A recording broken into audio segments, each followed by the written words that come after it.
Romanian castles are world-renowned for their architectural splendor, fascinating history, and ties to captivating legends and folklore.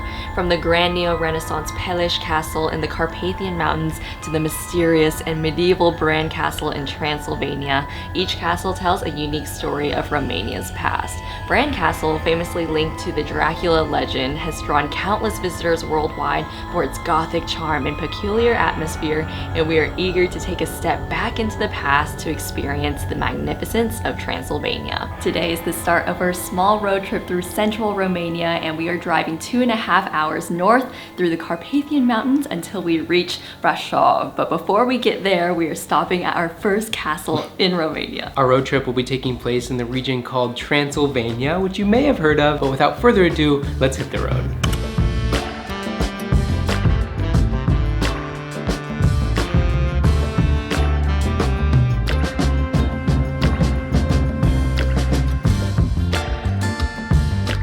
After a 2-hour drive from Bucharest, we have made it to the parking lot, which is quite full, but luckily one of the locals, I believe, has given us their spot, so we're waiting to take it once they pull out, and we're gonna walk over to the castle. This is the first time we've seen rainy weather in weeks, and it is actually pretty chilly up here. It's really exciting. Yeah. I like the cool weather. After being in Croatia, it was definitely hot, but now, ooh, so nice. I guess once you go up into the mountains, it really cools down, because in Bucharest, it was hot. It was like 95. Yeah, 95 degrees. And now we have goosebumps all over our bodies. Even though it says that it's 80. I don't believe it. I think it's way cooler. Yeah.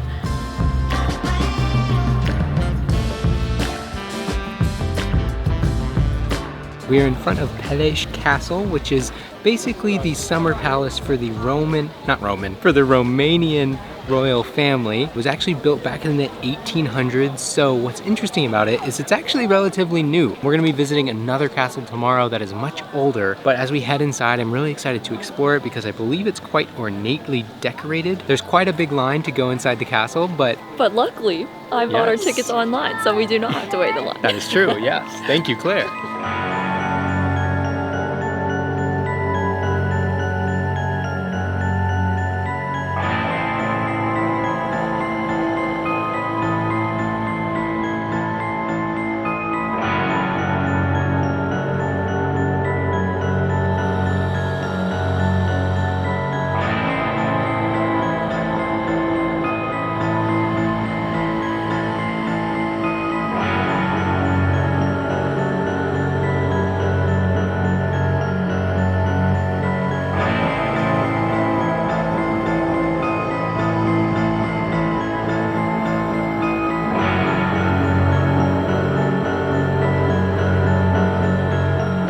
Peleș Castle is officially my favorite castle that I visited in the entire world, because once we stepped foot in that castle, it felt like we were transported into a haunted mansion. The corridors were so dark and ghastly, and I just couldn't imagine walking through there without a light on or without the hundreds of other tourists that were in the castle with us. Something that was so unique about this castle was just the amount of detail there was on all the walls, and a lot of it was made out of wood. And I just thought about the people carving all those cherubs or inlaying wood into wood just to make this place so beautiful and special. Looking around at all the paintings, they looked so ethereal and honestly very realistic. I thought the people were gonna pop out of the paintings at any given point and be ghosts haunting the castle. I know we're really honing in on the spooky vibes, but that's just like the ambiance that I felt when I was in there. It was a really special place, and I think what was interesting about this castle, unlike other castles we visited, this one felt like a castle mixed with a home.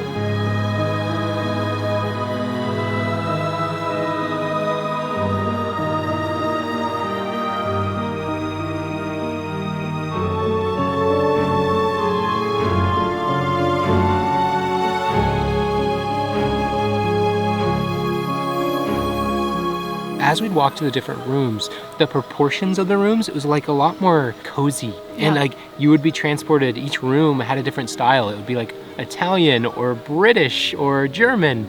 And it was cool to see how they were influenced by the different cultures that surround them. And I saw all of those different cultures represented as we walked around the castle, with each room having its own theme. Very cool. Yeah, I always love to see what the wealthy or the royalty collect from different places around the world. They had things from India, Italy, Germany, Great Britain, China, Japan. And I was just like, whoa, these are one-of-a-kind pieces that you're not going to see anywhere else. And they have them as furniture items in their room or as decor pieces. And so it felt like quite the honor to look at their collection of fine arts. Oh, the other thing that I just wanted to highlight that was so cool was the armor. You would walk around the castle and they had like those full body armored people just standing around the castle, and there were so many of them. You don't typically see those, at least in any of the castles I've been to, I haven't. And they also had that horse armor from like the 1500s. Just really special stuff, a one-of-a-kind experience. I really love that.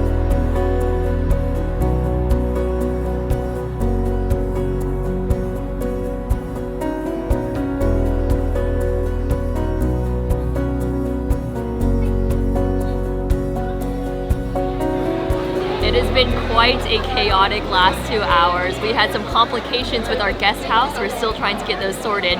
But in the meantime, we're gonna come and eat some delicious dinner. This place was recommended to us by our guest house host, and it's very, very homey. It's got string lights hanging all around, and they're just locals drinking beer and enjoying some really good food. So we put in our order, and I can't wait to get some food in this belly of mine, because we really haven't eaten today at all. Cheers! Any complication can be solved with a little glass of ice cold beer. A lot of bubbles on top.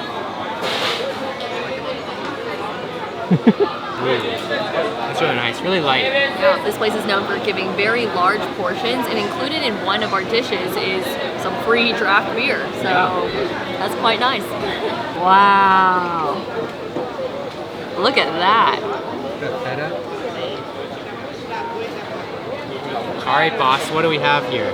Oh my goodness. Okay, so here I have the homemade sausages. They're put into spirals on the skewer. Beautiful presentation, in my opinion. And it comes with potatoes. And then Chad has a traditional stew that has pork as well as a fried egg and polenta.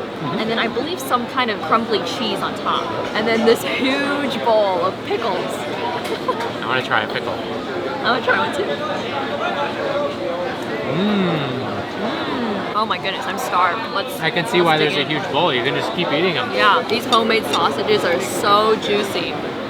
And paired with the potatoes, it feels like I'm in a medieval feast. Yeah, I'm getting like modern medieval feast with mine, having the crumbled cheese on top.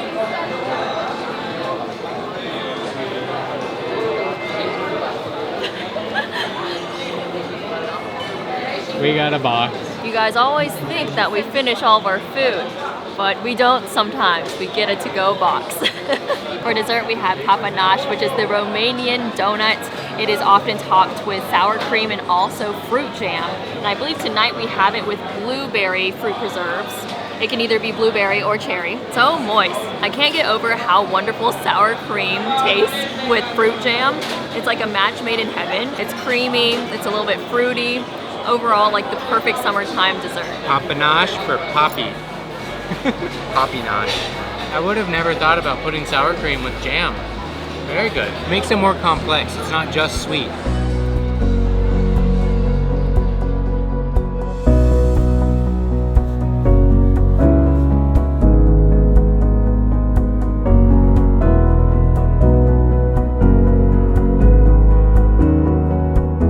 About a 30-minute drive from Brașov, we have made it to the base of Bran Castle, which is one of the most famous castles in all of Romania. We have been looking forward to this day for so long because apparently this castle has a pretty big exhibit of different torture devices. But the drive here was actually really beautiful. You could see the Carpathian Mountains all around you. We're kind of like in a valley somewhat, so as we were driving, we were able to pass a lot of livestock, sheep, cows. But anyways, I am very excited to head towards the castle. It's about a 10-minute walk or so before we make it up there. So when we first landed in Bucharest, you might remember I got some food poisoning, and so I've been dealing with some stomach issues ever since we arrived in Romania. And yesterday I was feeling pretty good, But today, feeling pretty queasy again. My heart's racing just from the pain. But I'm so excited to see the castle, so I'm trying to pick myself up and push through it. When you're here, you know, you spent the money to come to Romania. You've been counting down the days to see Bran Castle.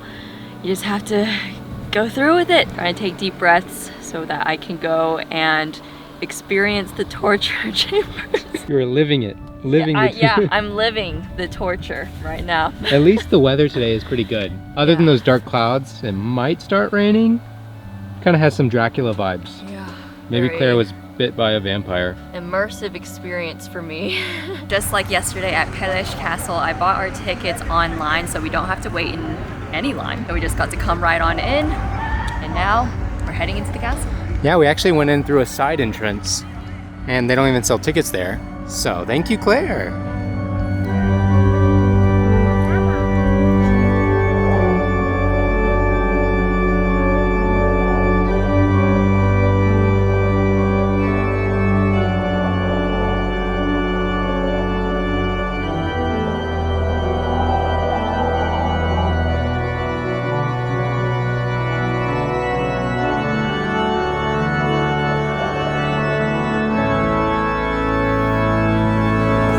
We're ascending the stairs to the castle. Claire's still not feeling good, unfortunately, but it's still a beautiful day.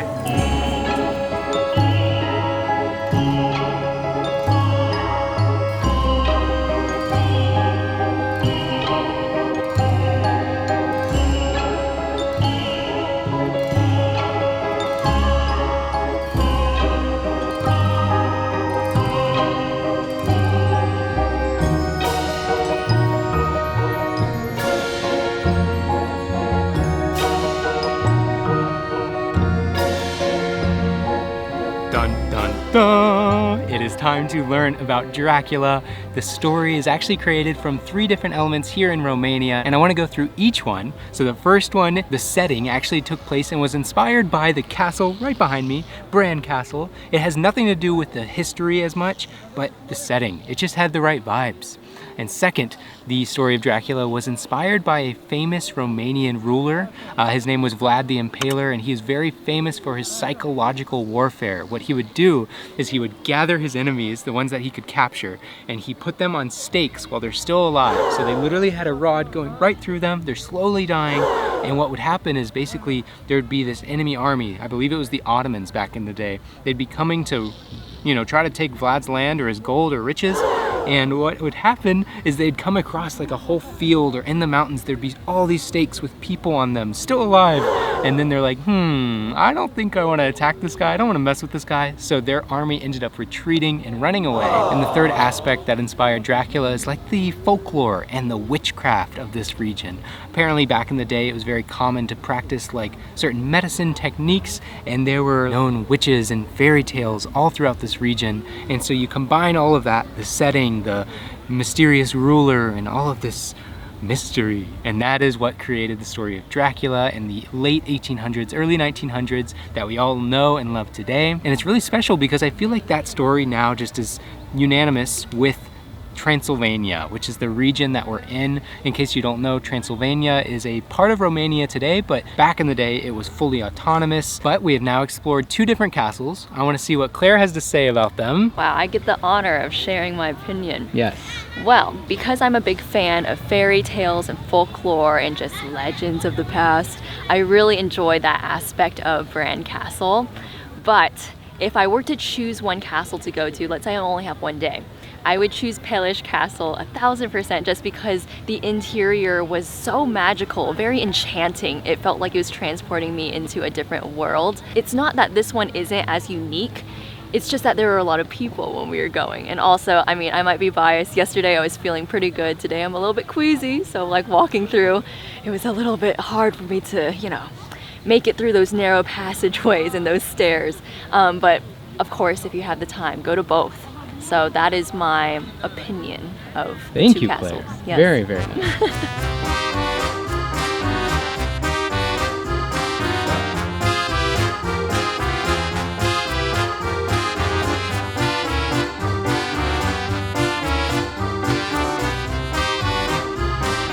When we were walking to the castle this morning, we passed by this open air market that was selling all sorts of delicious meats and foods and soups, just huge cauldrons of food. And there's this man smoking ribs and kebabs, and we were like, okay, why not eat there for lunch? We decided to get two different things. We first have, very heavy, we have the sarmale, which are those stuffed cabbage leaves. They've got minced meat on the inside, a dollop of sour cream, and then mamaliga right here, that big yellow block of something that's similar to polenta. We also have a chorba. I believe this is a meat and potato one. Looks like there's so many herbs on top. Like when we were looking at them spoon it in, the entire top was just herbs. So I'm sure it's gonna taste very good. Mystery orange thing. Oh! I think this soup is what my stomach needed. It's just a little bit tangy, a little bit creamy. Oh, and it goes down very easily. All right, time to try the cabbage-filled deliciousness, otherwise known as sarmale. I really like the cabbage on the outside because it kind of has the texture of like a sauteed onion, which I really like sauteed onions. The meat is very flavorful. I'm not used to it having this much flavor, so I'm getting used to it, but I like it, I really do.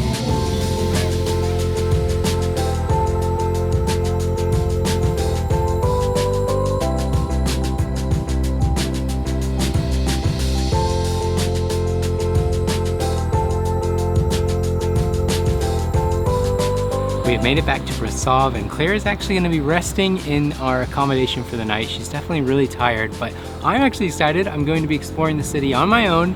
Going to try to get some good footage of the city because it's very colorful. Go see the cathedral, maybe go get some food. We'll see what happens.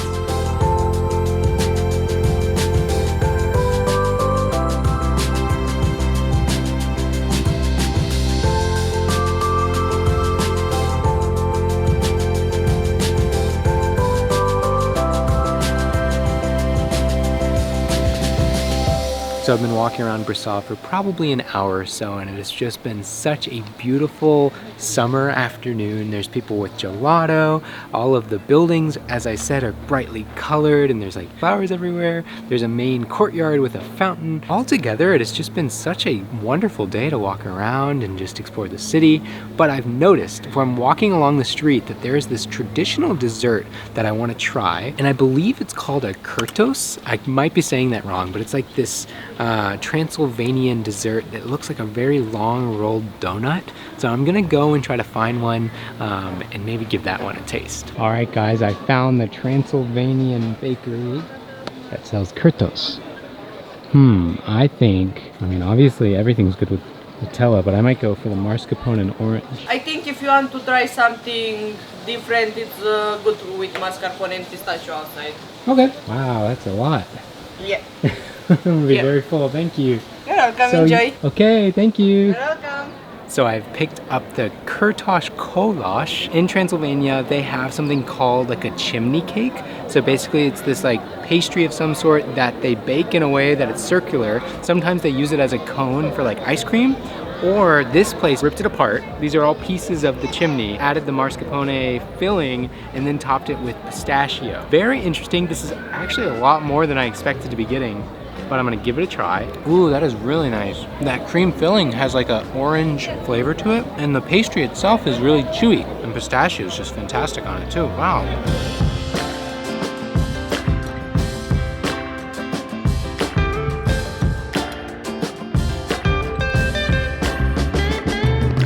Thank you guys for exploring Dracula's castles with us. We had so much fun in this video, and if you're interested in joining us as we travel north about an hour or so to a tiny village here in Romania, then hit subscribe and follow along as we travel to 50 countries around the world. And with all that said, we'll see you guys next time.